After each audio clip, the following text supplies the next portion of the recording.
Why was everyone staring at her like she didn't belong? Grace Thornton stood near the observation area at Naval Special Warfare Center San Diego, clipboard clutched in her hands, logistics uniform hanging loose on her small frame. Hair pulled back in a neat ponytail, eyes watching with quiet attention, no expression crossing her face. The crack of M4 carbine fire had just split the morning air. 15 rounds, 15 targets, not a single miss. Master Chief Fletcher lowered his weapon, turned to face the SEAL trainees standing on the firing line. That's how it's done, gentlemen, precision, control, qualification. But his eyes stopped on her, the one who didn't belong, and his jaw tightened. He strode toward her, boots striking concrete with purpose, voice cutting through the lingering echo of gunfire. This range is for qualified shooters only.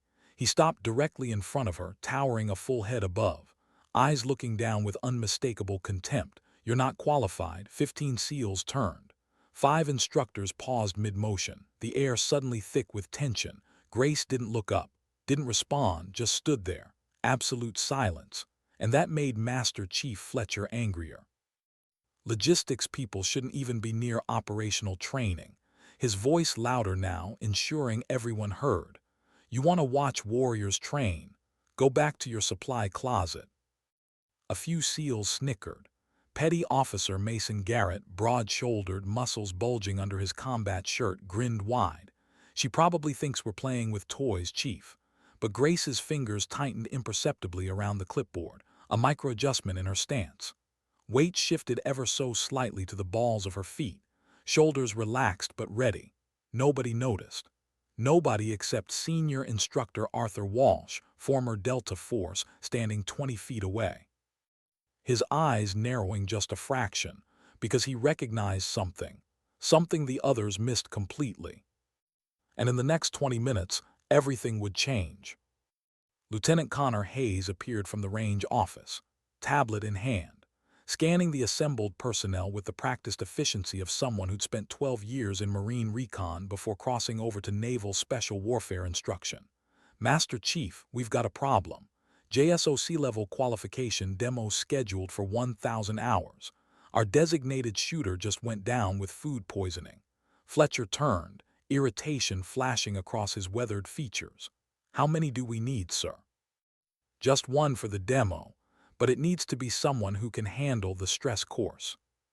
Connor's eyes swept the range, landed briefly on Grace, then moved past her. Any volunteers from the SEAL candidates? Sir, they're mid-cycle, can't pull them off training schedule. Fletcher's response was automatic, but his gaze had drifted back to Grace. A slow smile spread across his face, the kind that never reached his eyes. Although, we do have someone available for target holding duty. Connor followed Fletcher's line of sight. Master Chief, I don't think perfect solution, Lieutenant. Fletcher's voice carried that edge of authority that made questioning him difficult. Miss Thornton here was just expressing interest in range operations. Target holding is an excellent learning opportunity. Very hands-on. The way he emphasized those last 2 words made several SEALs chuckle. Grace's knuckles whitened on the clipboard, but her face remained blank. She didn't speak. It's a dangerous position, Chief, Connor said carefully. Requires focus, and I'm sure she can handle standing still and holding cardboard, sir. Unless logistics training is even less rigorous than I thought. Fletcher turned to Grace directly, voice dropping to a tone that somehow managed to be both conversational and cutting. You do know how to hold things, don't you? That is your job after all, holding supplies. Mason Garrett couldn't contain himself. Careful, Chief. Those clipboards are heavy, might need a spotter. More laughter rippled through the assembled SEALs. Lieutenant Bradley Carter, one of the senior instructors whose square jaw and recruiting poster good looks made him popular with trainees, joined in. Maybe we should start her with a pencil first. Work her way up to cardboard. Grace set the clipboard down on a nearby equipment crate. The motion was precise. Edges aligned perfectly at 90 degrees to the crate's corner, her hand steady. When she straightened, her posture had shifted somehow. Nothing dramatic, just a subtle change in how she held her weight. Arthur Walsh noticed. His eyes tracked every micro-adjustment. I'll do it, Grace said. First words she'd spoken since arriving at the range that morning. voice quiet but clear, no emotion coloring the two syllables. Fletcher's smile widened. "Excellent, Lieutenant. Problem solved. Miss Thornton volunteers for target holder duty. She gets to participate in real warrior training and we get our demo completed. Everyone wins, except Connor looked troubled. Grace, you don't have to, it's fine, sir." Grace walked toward the downrange target area, her gait smooth and measured. No hesitation in her steps, no fear in her body language. "Outstanding initiative," Fletcher called after her, loud enough for everyone to hear. "This is what supporting the warfighter looks like, gentlemen. Even our logistics personnel want to contribute." His tone made logistics personnel sound like an insult. The range went live 3 minutes later. Grace stood 40 feet downrange holding a target board that would mark hits during the qualification sequence.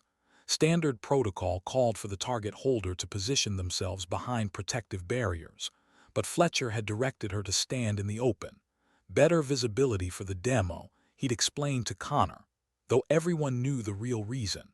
He wanted her uncomfortable, wanted her to feel the pressure of rounds impacting 6 feet away. Wanted her to flinch, to crack, to prove his point about civilians who didn't belong near operational training. The first shooter took position. Grace held the target board steady, eyes forward, body completely still as the SEAL candidate engaged his sequence. 5 rounds, 5 impacts. The sharp crack of each shot echoed across the range, but Grace didn't blink, didn't shift. Her stance remained unnaturally stable, weight distributed perfectly, core engaged, breathing controlled. Arthur Walsh leaned toward Connor. "Lieutenant, that's not a normal stress response." Connor had been thinking the same thing. Maybe she's just really focused. Maybe, but Arthur's tone suggested he believed otherwise. The second shooter took position. Then the third. After 20 minutes of continuous fire, Grace hadn't flinched once. Her arm showed no signs of fatigue despite holding the target board at shoulder height. Most civilians, most untrained personnel would be shaking by now. The psychological pressure of high-velocity rounds impacting nearby, the physical strain of maintaining position, the mental exhaustion of sustained hypervigilance. Grace looked like she could do this all day. Master Chief Fletcher noticed. His satisfaction had slowly curdled into something else. Confusion maybe, or the first stirrings of doubt.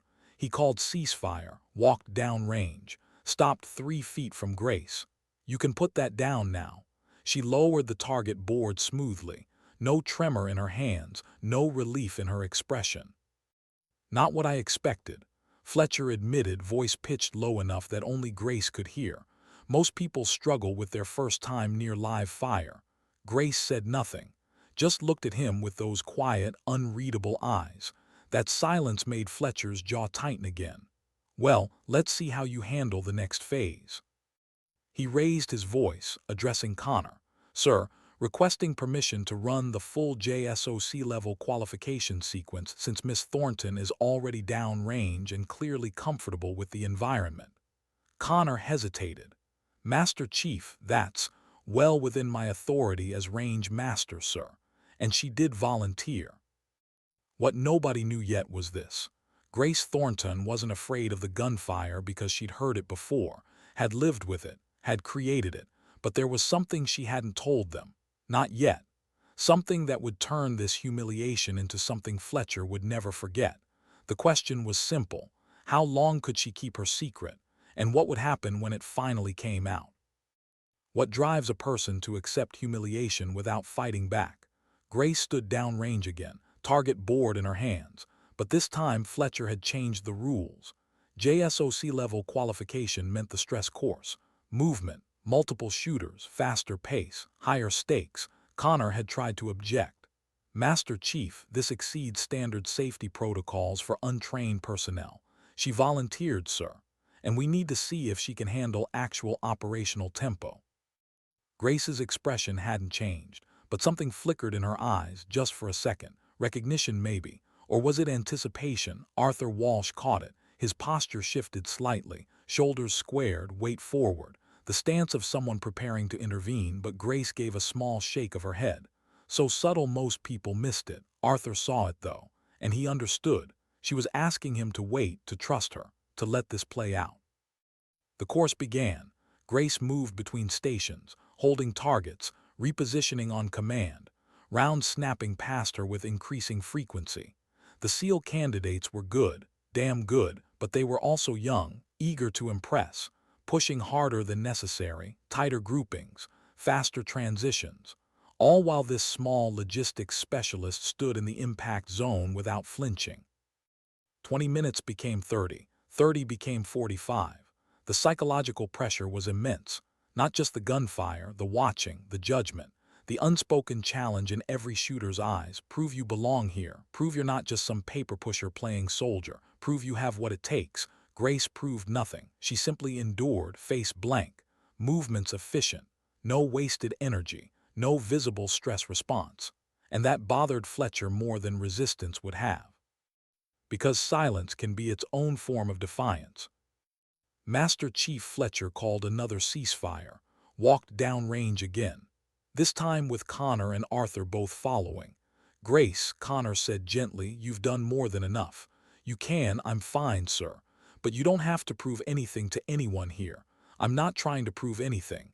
I'm just doing what I was asked to do. Fletcher studied her, really studied her for the first time, the way she stood, the controlled breathing, the absolute stillness of someone who'd learned to manage adrenaline rather than fight it. Most people fidget under stress, shift weight, touch their face, adjust their clothing. Grace did none of those things. She simply existed in the moment, fully present, completely controlled. And Fletcher finally recognized what Arthur had seen from the beginning. This wasn't someone pretending to be calm. This was someone who actually was. All right, Fletcher said slowly. New scenario. Since you're handling the stress course so well, let's see how you do with actual weapon handling. Connor's head snapped toward him. Master Chief, that's not just a basic familiarization, sir. No live fire, just form and function. Give her a chance to understand what these warriors actually do. His tone was conciliatory now, almost friendly. But Arthur heard the underlying challenge. Fletcher wasn't done testing her. He was escalating. Grace, you don't have to accept this. Connor's voice was firm. You've already gone above and beyond. It's fine, sir. I'll try it. Arthur stepped closer.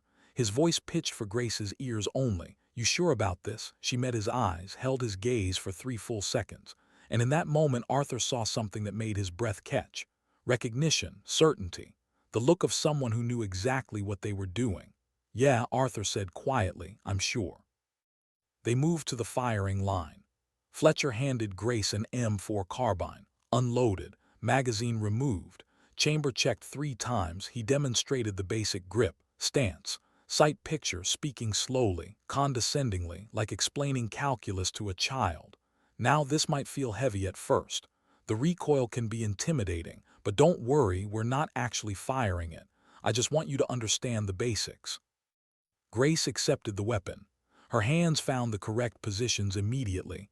Grip firm but not tense, trigger finger indexed along the receiver. Stock seated properly in the pocket of her shoulder. Elbows tucked, weight forward, head position perfect. Sight alignment textbook. She stood there, weapon up, posture flawless, not moving, not adjusting, just ready. The range went silent. Not the tense silence from before, something different. Realization slowly dawning across multiple faces simultaneously. That's not beginner's luck, Mason Garrett said quietly. That's training, real training. Fletcher's expression had shifted, confusion giving way to something sharper. Where did you learn that? Grace lowered the weapon, handed it back with the same precision she'd accepted it. Logistics training covers basic weapon familiarization. We handle armaments. We need to understand what we're managing. That's not familiarization. Arthur Walsh's voice cut through the moment. That's muscle memory. Years of it. Who are you? The question hung in the air. Grace didn't answer immediately. She looked at each of them, Fletcher, Connor, Arthur, the assembled SEAL candidates, all watching her with new eyes, new questions, new uncertainty about this small woman in the oversized logistics uniform who just demonstrated weapons handling that most civilians would need months to develop. I'm exactly who I said I am, Grace finally replied. Logistics specialist.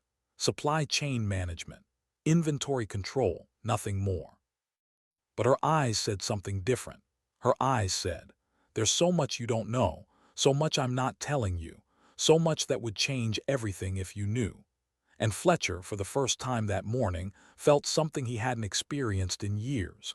Genuine curiosity, mixed with the uncomfortable sensation of being outmaneuvered by someone he'd completely underestimated.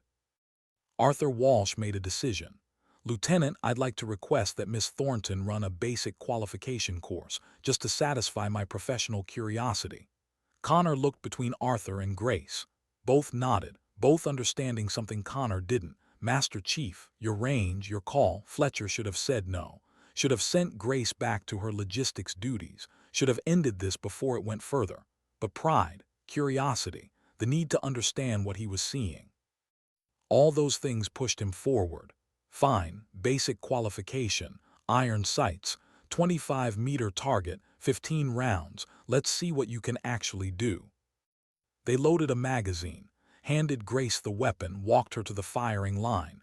The SEAL candidates gathered behind the safety barrier, watching, waiting, some smirking, others genuinely curious, all wondering the same thing.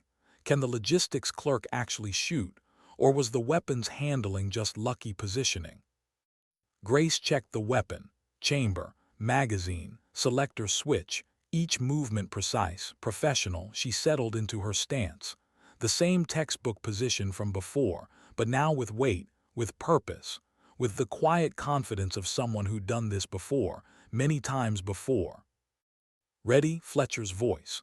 Grace nodded, shooter ready, the command to commence fire. And Grace Thornton, logistics specialist, supply chain manager, the woman they'd mocked and dismissed and humiliated for the past hour, demonstrated exactly why you should never judge a warrior by their uniform. The weapon spoke. 15 times, each shot deliberate, controlled, perfectly timed. And when the target came back, every single round had found center mass. Not just on target, center mass. Grouping so tight you could cover it with your palm. The kind of grouping that takes thousands of rounds to develop. The kind of grouping that doesn't come from basic familiarization or weekend hobby shooting.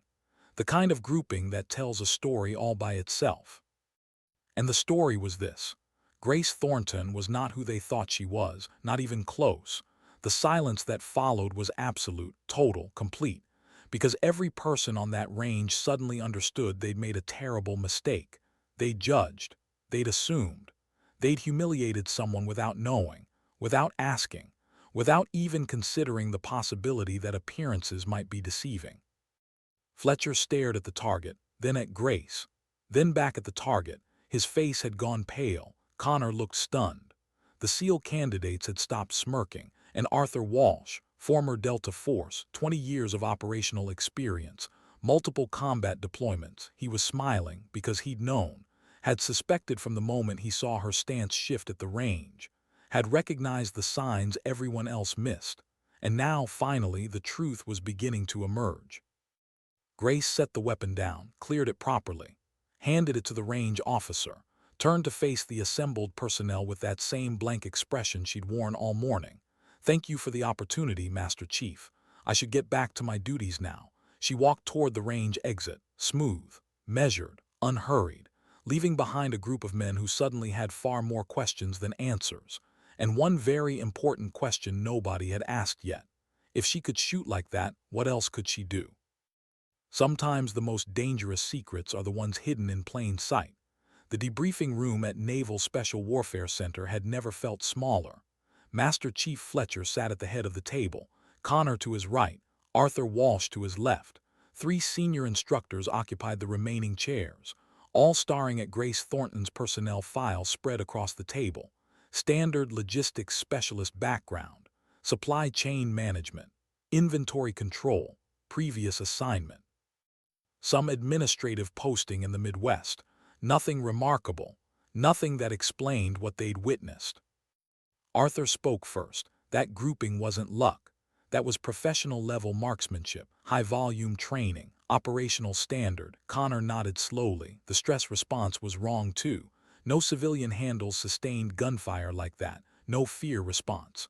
No adrenaline dump, complete control. So who is she? Fletcher's question direct. Demanding, Arthur leaned back. I have theories, but they're just theories. Without her cooperation, we won't know for sure. The door opened. Grace entered, still in her logistics uniform, still projecting that same quiet calm. She sat down without being asked, met Fletcher's eyes without flinching. You wanted to talk, that wasn't a question. We need answers, Fletcher said. What we saw today, that level of skill, that training, it doesn't come from basic familiarization courses. Grace said nothing. Arthur tried a different approach. The way you moved under stress, the weapon handling, the marksmanship. I've seen that before. Special operations, intelligence community, people who live in that world long enough to make it second nature. Am I close? Grace's expression didn't change, but something shifted behind her eyes. Calculation, assessment, deciding how much to reveal, how much to protect. I can't discuss previous assignments. Why not? Fletcher's frustration evident. Because some things are classified above your clearance level, Master Chief, and some things are none of your business. The temperature in the room dropped 10 degrees. Fletcher stood, slow, deliberate. You come onto my range. You demonstrate capabilities that raise serious questions, and you think you can just walk away without explanation. Connor put a hand on Fletcher's arm. Master Chief, sit down. It wasn't a suggestion. Fletcher sat, but his jaw remained tight, his hands clenched. Grace, Connor said carefully, nobody's trying to violate operational security, but you have to understand our position. We run training for some of the most elite warriors in the world. When someone appears who demonstrates skills that match or exceed that level, we need to understand why. For safety, for security, for the integrity of our programs. That's reasonable, Grace acknowledged. So here's what I can tell you. I have weapons training, advanced weapons training. I've had it for years. It's part of my background, part of my skill set. But I'm not here in an operational capacity. I'm logistics. That's my current assignment. That's my current role. And that's all I can say without violating security protocols that exist for very good reasons. Arthur leaned forward.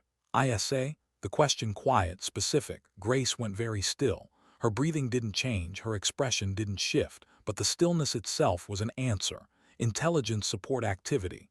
The unit that doesn't officially exist.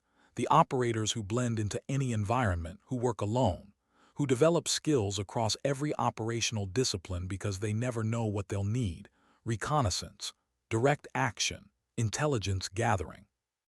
All of it requiring the ability to appear completely unremarkable, while carrying capabilities that would shock people if they knew. I can neither confirm nor deny any association with units that may or may not exist, Grace said quietly. But if I was associated with such a unit, and if I'd chosen to step away from that life, it would be for very personal reasons. Reasons I wouldn't want discussed, reasons I wouldn't want exposed, reasons that would require me to maintain a very low profile in a very different role. Trauma, Connor said softly. You lost someone. Grace's mask cracked, just for a second, pain flashing across her features before she locked it down again. But that second was enough. I lost 2 people, she whispered. People I cared about, people I worked with. And after that I couldn't do it anymore, couldn't be that person, couldn't carry that weight, so I stepped away, found a different role, a quieter role, a role where I could fade into the background and just exist. The room stayed silent, because every person there understood loss, understood trauma, understood what it meant to carry weight that eventually became too heavy. Fletcher's anger had dissolved into something else. Comprehension maybe, or shame. I didn't know, he said quietly. You couldn't have known. I made sure you couldn't. That's the point of choosing logistics, of choosing the background. Nobody looks twice at the supply clerk. Nobody asks questions. Nobody expects anything except competence at a mundane job. Arthur spoke carefully. Grace, what happened today, the demonstration, the attention, that threatens your cover, your quiet life. Yes, so why did you do it? Why not just refuse? Why not walk away before it went this far? Grace met Arthur's eyes. Because I'm tired of hiding who I was. Tired of pretending I never had those skills. Tired of being invisible. What Fletcher did. The humiliation, the dismissal, part of me wanted it, needed someone to push me far enough that I had to respond, had to show something real, even if it meant risking everything I'd built. That's not healthy, Connor said gently. I know, but it's honest. Fletcher ran a hand over his face. I owe you an apology. A real one, not just for today, for everything, the assumptions, the contempt, the casual cruelty. I treated you like you were less than human because you weren't wearing the right uniform, because you didn't fit my narrow definition of what a warrior looks like, and I was completely wrong. You don't owe me anything, Grace said. Yes, I do, Arthur interrupted. We all do, because what we saw today, what you showed us, that changes things. How? Grace asked. Arthur smiled. Because now we know, and knowing means we can't pretend anymore. Can't ignore the fact that one of the most skilled operators any of us have ever seen is currently wasting her talents managing supply inventories. Can't accept that someone with your capabilities is being underutilized because she's trying to hide from pain. Can't let you disappear when you clearly still have so much to offer. I don't want to go back, Grace said firmly. I can't go back. Nobody's asking you to, but there's middle ground, consulting, training support, helping develop programs without being operational, using your experience to make others better without putting yourself back in the field, helping without destroying yourself. That's what we're offering if you're willing. Grace looked at each of them. Fletcher, who'd learned humility the hard way, Connor, who'd seen past the uniform, Arthur, who'd recognized her from the start, all offering her something she hadn't expected. Not judgment, not exposure, but community, understanding, the possibility of integration instead of isolation. I need time, she said finally, time to think, time to process, time to figure out if I'm ready for anything beyond what I'm doing now. That's fair, Connor said. Take all the time you need. But Grace, one more thing, you're not alone anymore. Whatever you decide, however you move forward, you have people now. People who know, people who understand, people who will support you. That has to count for something. It does, Grace whispered. It counts for more than you know. She stood, smooth, controlled, still carrying herself like the operator she'd been, still projecting that quiet competence that came from years of living in shadows. Thank you for understanding, for not pushing, for giving me space to figure this out. She left the room, the door closing behind her with a soft click, and the men remaining sat in silence, processing, understanding, recognizing that they'd witnessed something rare. Someone choosing healing over performance. Someone prioritizing peace over proving anything. Someone brave enough to walk away from the thing they were best at because continuing would destroy them. That's real strength, Arthur said quietly. Knowing when to stop. Knowing when to choose life over mission. Knowing when to save yourself instead of sacrificing everything for a cause that'll keep taking until there's nothing left. Fletcher nodded. I was wrong about her, about everything. We all were, Connor said. But now we have a chance to make it right. To support her however she needs. To honor her choice while giving her options if she wants them. That's all we can do. And sometimes that's enough. How do you rebuild a life after your secret is exposed? Grace sat in her apartment that evening. Small, sparse, deliberately minimal. The kind of space that suggested temporary occupancy even though she'd been there 18 months. Her phone kept buzzing. Messages from Connor, Arthur, even Fletcher all checking in, making sure she was okay, offering support. She ignored them all, not from anger, from exhaustion. The weight of the day finally settling onto her shoulders. The mask finally allowed to slip in private. Her hands were shaking, not from fear, from release. She'd held it together for hours, professional, controlled, calm, but alone, finally alone, the adrenaline crash hit hard. She sat on her couch, head in her hands, breathing deliberately, counting seconds, grounding herself the way she'd been taught, the way she'd practiced 1,000 times in 100 different countries under conditions far worse than this. But knowing the technique didn't make the emotions easier. Grace had spent 18 months invisible, 18 months pretending to be someone she wasn't, 18 months avoiding any situation that might reveal her capabilities, and in one morning all of that had unraveled, not because she'd been discovered, because she'd chosen revelation, chosen to stop hiding, chosen to show them exactly who she was, and now she had to live with that choice. Her phone rang, not a text, an actual call. She checked the caller ID, Arthur Walsh. Grace almost declined, almost let it go to voicemail, but something made her answer. "Yeah, you okay?" His voice gentle. "Number honest answer. I appreciate that. Most people would lie. I'm too tired to lie. Can I come over, or is that pushing too hard?" Grace hesitated. Privacy meant safety. Isolation meant control. Letting someone into her space meant vulnerability, but vulnerability was what she'd chosen at the range. Vulnerability was what she demonstrated with every shot. Might as well keep going. "Sure," she said quietly. "I'll text you the address." Arthur arrived 20 minutes later, carrying takeout bags, Thai food, the good kind, from the place downtown that actually got the spice levels right. He didn't ask permission, just walked to her kitchen, started setting out containers. "When was the last time you ate?" Grace tried to remember. "Breakfast maybe, before the range, before everything." "Figured. You've got that hollow look. Combat operators get it when they push too hard for too long, body running on fumes and stubbornness." Grace accepted the plate he handed her. "Pad Thai, extra spicy." "How did you know?" "Lucky guess." They ate in silence for a while, comfortable, easy. The kind of silence between people who'd both lived in high-stress environments, who understood that sometimes presence mattered more than conversation. Finally, Arthur spoke. "Want to talk about it?" "Not really. But you're going to anyway because bottling it up never works." Grace smiled despite herself. Former Delta, current meddler, guilty as charged.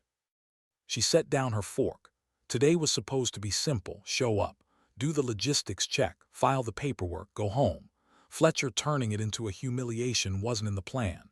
Neither was demonstrating capabilities I've spent a year and a half hiding, and definitely not breaking cover to people who could make my life very complicated. "So why did you do it?" Grace was quiet for a long moment. "Because I'm angry at Fletcher, at everything, at the world for taking Hannah and Marcus. At the ISA for not saving them. At myself for surviving when they didn't. At the universe for being unfair. And mostly, at this fake life I've built where I pretend to be someone I'm not just to avoid feeling anything real." "That's a lot of anger," Arthur observed. "Yeah. And today Fletcher gave me a target. Someone I could be angry at without consequences. Someone I could push back against without violating any operational security. Someone who deserved to be taken down a peg. So I used him, used the situation, used my skills, and now I'm sitting here wondering if I just destroyed the only peace I've managed to find." "You didn't destroy anything. You just changed the parameters. There's a difference." "Is there?" Grace challenged. "Because from where I'm sitting, I exposed myself to a dozen people, any one of whom could decide I'm a security risk. Any one of whom could escalate this to people who'd pull me back into a world I can't handle anymore. Any one of whom could ruin the quiet anonymity I've been desperately protecting." Arthur leaned back. "Let me tell you something about the people on that range. Fletcher's an asshole. We established that, but he's also professional. Once he understands he's wrong, he corrects. Doesn't make excuses, takes responsibility. That's why he's still Master Chief after 28 years. Connor's good people. Former recon, understands operational security better than most. Won't push where he's not supposed to. And the candidates, they're kids, focused on their own training. They'll forget about today in a week, when the next evolution kicks their asses." "What about you?" Grace asked. "What about me? You recognized me, what I was, what I've done. That kind of recognition is dangerous." Arthur met her eyes. "Grace, I recognized you because I've been you. Different unit, different circumstances, but the same weight, the same trauma, the same desperate need to step away before it kills you. I'm not a threat. I'm someone who understands, and that's rare enough to be valuable." Grace felt something crack inside her chest, not breaking, softening. The armor she'd built so carefully showing its first real fissure. "I don't know how to do this." "Do what?" "Be known, be seen, let people in. I've spent so long hiding that I don't remember how to be authentic with anyone about anything." "Then we practice," Arthur said simply. "Starting now, starting here, you don't have to have all the answers, don't have to fix everything tonight, just have to take one step, then another, until eventually you're walking again instead of hiding." Grace felt tears building, fought them, lost. And when they came, Arthur didn't try to stop them, didn't offer platitudes, didn't minimize her pain, just sat there, present, patient, letting her grieve everything she'd lost. everyone she'd failed to save, all the pieces of herself she'd scattered trying to survive. When she finally stopped, Grace felt hollowed out, empty, but also lighter somehow. "Crying doesn't make me weak," she said quietly. "No, it makes you human. I forgot how to be human. Then we'll have to remind you." Over the next hour, Arthur asked questions, not about missions, not about classified operations, just about Grace, who she was before the ISA, what she liked, what brought her joy, what made her laugh, small things, personal things, the kind of details that make a person real instead of just a collection of capabilities. Grace answered haltingly at first, then with more ease, remembering parts of herself she'd buried, rediscovering preferences and passions she'd set aside when she put on the operator mindset.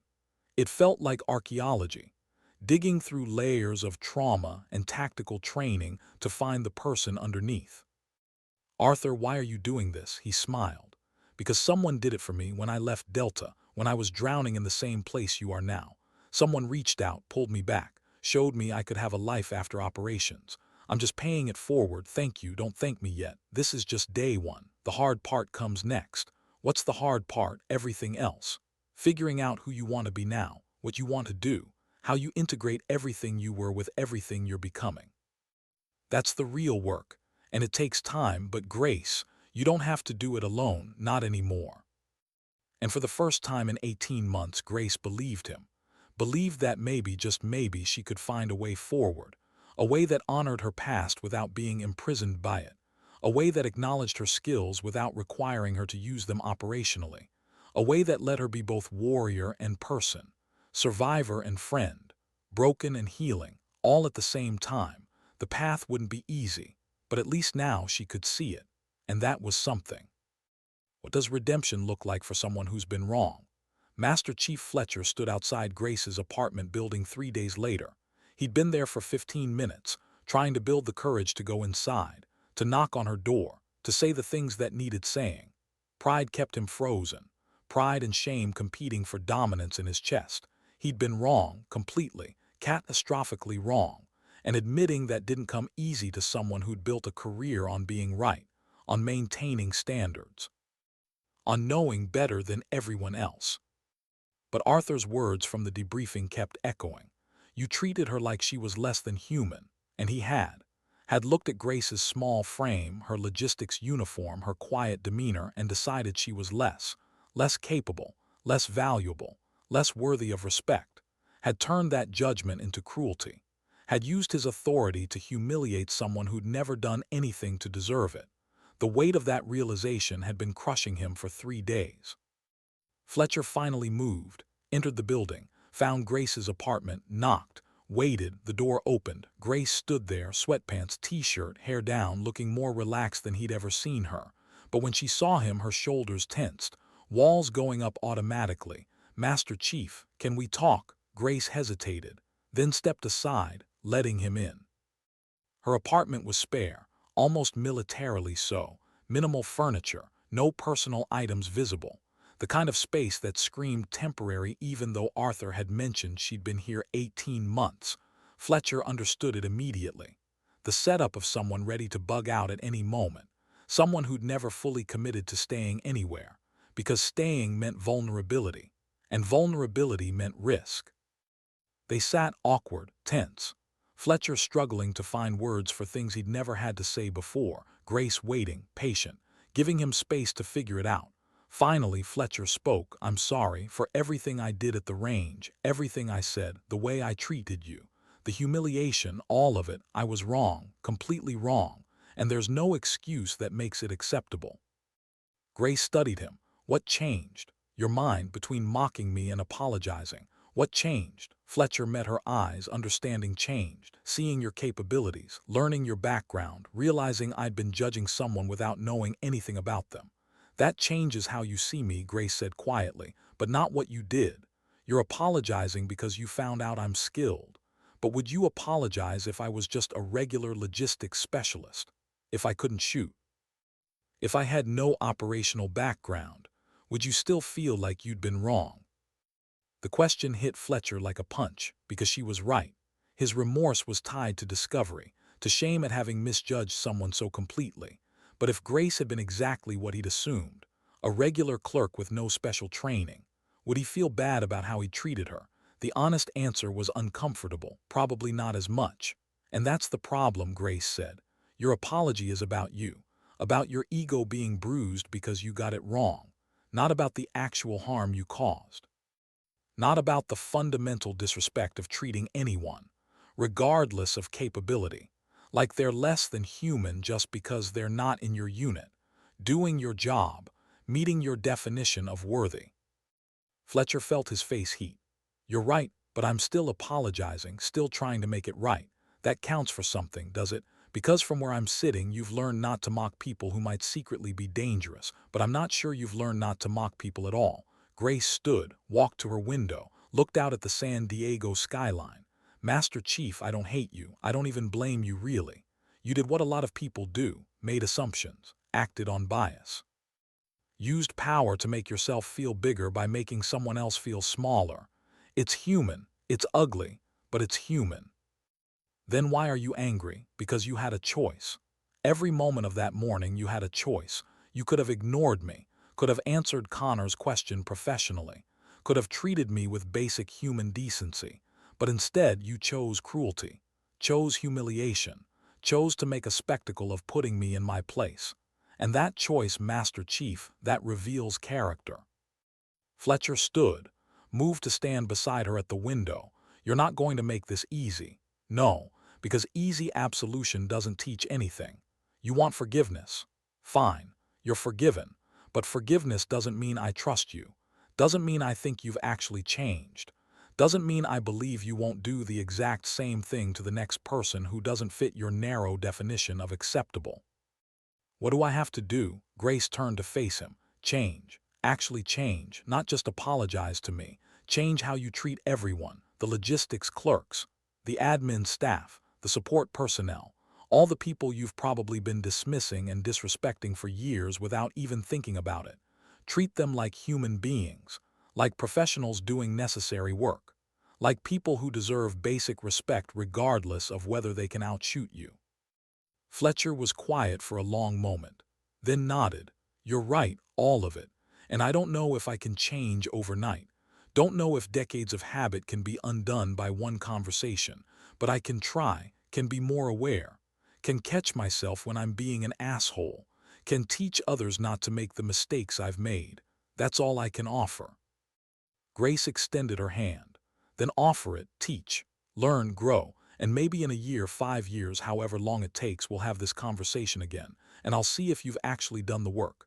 Fletcher shook her hand. Deal. He turned to leave, stopped at the door. Grace, one more thing. What? Thank you for not destroying me. You could have filed complaints, gone to my chain of command, made my life hell. Instead, you're giving me a chance to be better. Why?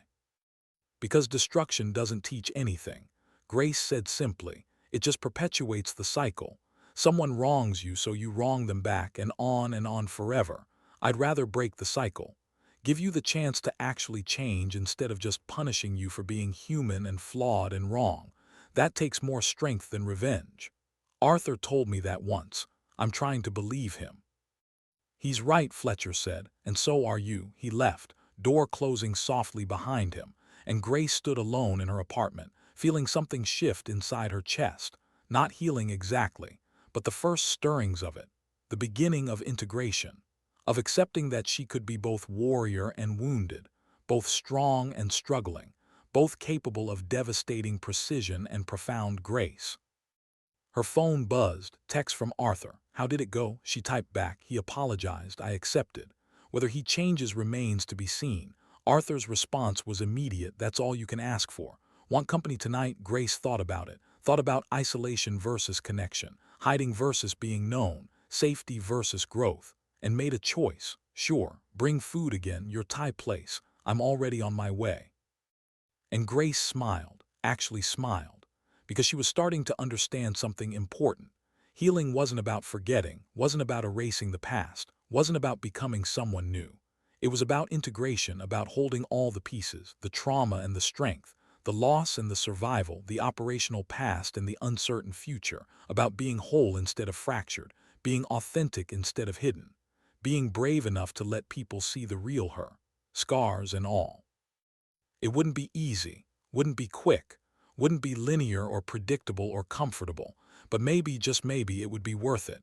And that possibility, that small flickering hope, that was enough to keep going. One day at a time, one choice at a time, one step forward into an unknown future that suddenly seemed less terrifying than it had 18 months ago. Can a warrior ever truly find peace? Grace stood at the range 6 weeks later, not hiding anymore, not pretending anymore, just standing there as herself, fully, completely, authentically. The news had spread, not officially, nothing formal, but people knew, the logistics specialist with the mysterious background, the woman who could outshoot SEALs, the operator who'd chosen to walk away. Rumors had grown, some accurate, most exaggerated, all making her life more complicated. But something else had happened too: acceptance. The SEAL candidates treated her with respect now. The instructors nodded acknowledgement when she passed. Even Fletcher had kept his word, changed his behavior, started treating support staff with basic human decency, correcting others when they didn't, teaching instead of dismissing. It wasn't perfect, wasn't complete, but it was genuine progress.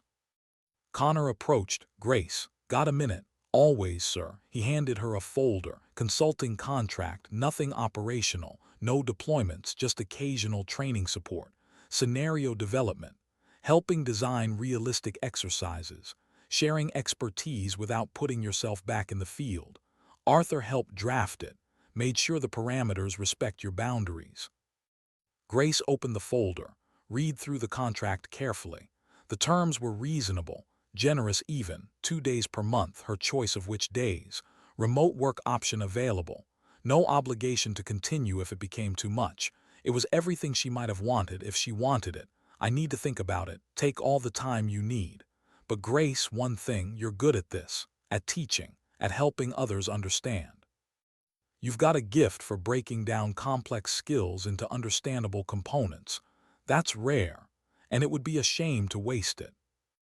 Grace nodded. "I'll think about it." Seriously, Connor left, and Grace stood alone, holding the folder, feeling the weight of possibility, of choice, of the future opening up in ways she hadn't expected. Her phone rang, unknown number. Grace almost didn't answer, but something made her pick up. "Hello, Grace Thornton." "Yes. This is Colonel Sterling, ISA Operations. I'm calling to check on you." Grace's blood went cold. "Sir, I thought I was clear. I'm out. I'm done. I'm not coming back. I know. That's not why I'm calling. I'm calling because we care about our people, even the ones who need to step away, especially those ones. How are you doing?" The question was so unexpected, so genuinely concerned, that Grace didn't have a prepared answer. "I'm managing, good, and the integration, how's that going?" "Slowly. But it's happening. I'm not hiding anymore. People know some of it, not everything, but enough. That takes courage, more than most people understand." Grace sat down on a bench. "Colonel, why are you really calling?" "Because Hannah and Marcus mattered to us too. Because their deaths weren't your fault. Because you've been carrying guilt that doesn't belong to you.